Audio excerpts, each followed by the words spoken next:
بسم اللہ الرحمن الرحیم۔ علامات قیامت، ملک شام کے حالات اور امام مہدی کا ظہور اور نبی کریم صلی اللہ علیہ وسلم کی پیشن گوئیاں۔ اللہ کے رسول صلی اللہ علیہ وسلم نے قیامت کے نشانات بتلاتے ہوئے فرمایا کہ اونٹوں اور بکریوں کے چرواہے جو برہنہ بدن ننگے پاؤں ہوں گے، وہ ایک دوسرے سے مقابلہ کرتے ہوئے لمبی لمبی عمارتیں بنوائیں گے اور فخر کریں گے۔ صحیح مسلم۔ ریاض شہر میں عمارتوں کا یہ مقابلہ آج اپنے عروج پر پہنچ گیا ہے۔ دبئی میں برج خلیفہ کی عمارت دنیا کی سب سے اونچی عمارت بن گئی تو ساتھ ہی شہزادہ ولید بن طلال نے جدہ میں اس سے بھی بڑی عمارت بنانے کا اعلان کر دیا ہے، جو دھڑا دھڑ بنتی چلی جا رہی ہے۔ عرب کی عمارتیں سارے جہاں سے اونچی ہو چکی ہیں۔ عرض کرنے کا مقصد صرف یہ ہے کہ میرے پیارے رسول حضرت محمد مصطفیٰ صلی اللہ علیہ وسلم نے فرمایا وہ پورا ہو چکا ہے اور پیشن گوئی پوری ہو کر اپنے نقطۂ کمال کو تقریباً پہنچ چکی ہے۔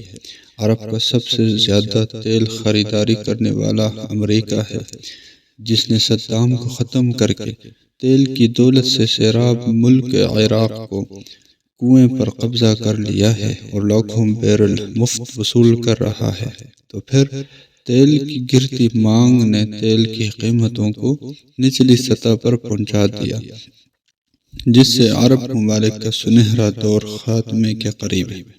سوال پیدا ہوتا ہے، اس زوال کے بعد کیا ہے؟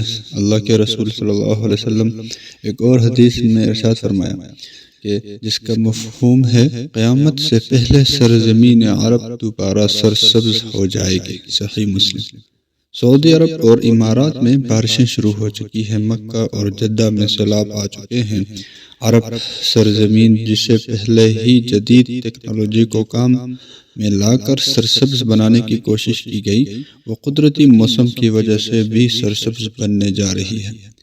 سعودی عرب گندم میں پہلے ہی خود کفیل ہو چکا ہے، اب وہاں خشک پہاڑوں پر بارشوں کی وجہ سے سبزہ اگنا شروع ہو چکا ہے، پہاڑ سرسبز ہونا شروع ہو گئے ہیں۔ بارشوں کی وجہ سے آخرکار حکومت کو ڈیم بنانا ہوں گے، جس سے پانی کی نہریں نکلیں گی، ہریالی ہوگی، سبزہ مزید ہوگا، فصلیں لہلہائیں گی۔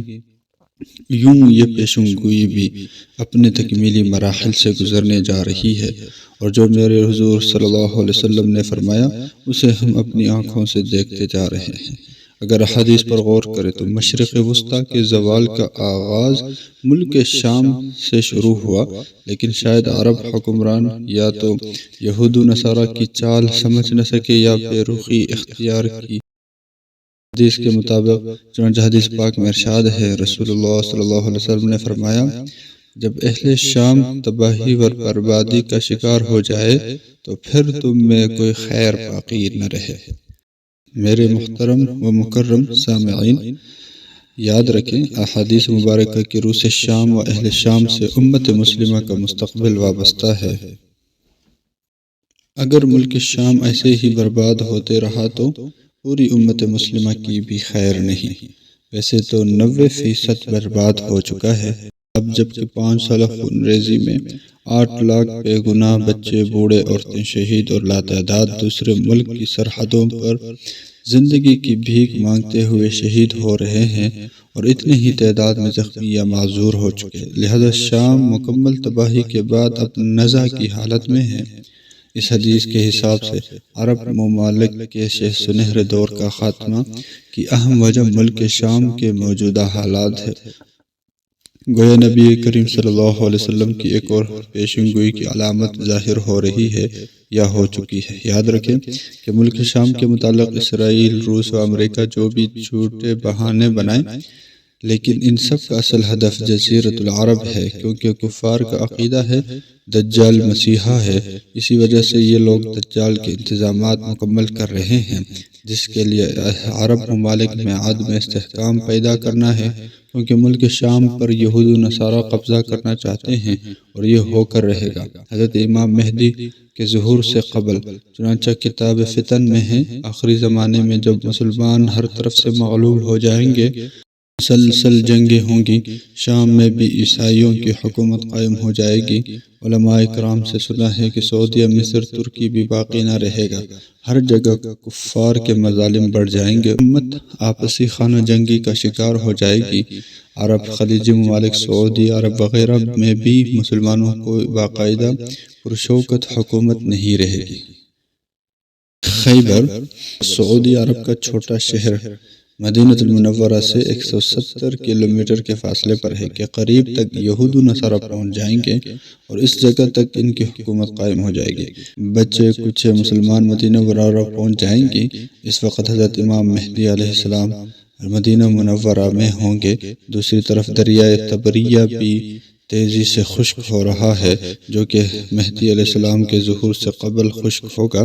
اس لیے جب مشرق وسطیٰ کے حالات کو، خصوصاً مسلمانوں اور ساری دنیا کے حالات کو دیکھتے ہیں تو صاف نظر آتا ہے کہ دنیا ہولناکیوں کی جانب بڑھ رہی ہے۔ فرانس میں حملوں کے بعد فرانس اور پوپ بھی عالمی جنگ کی بات کر چکے ہیں۔ سوال پیدا ہوتا ہے کہ اس عالمی جنگ کا مرکز کون سا خطہ ہوگا؟ واضح نظر آ رہا ہے مشرق وسطیٰ ہی متوقع ہے۔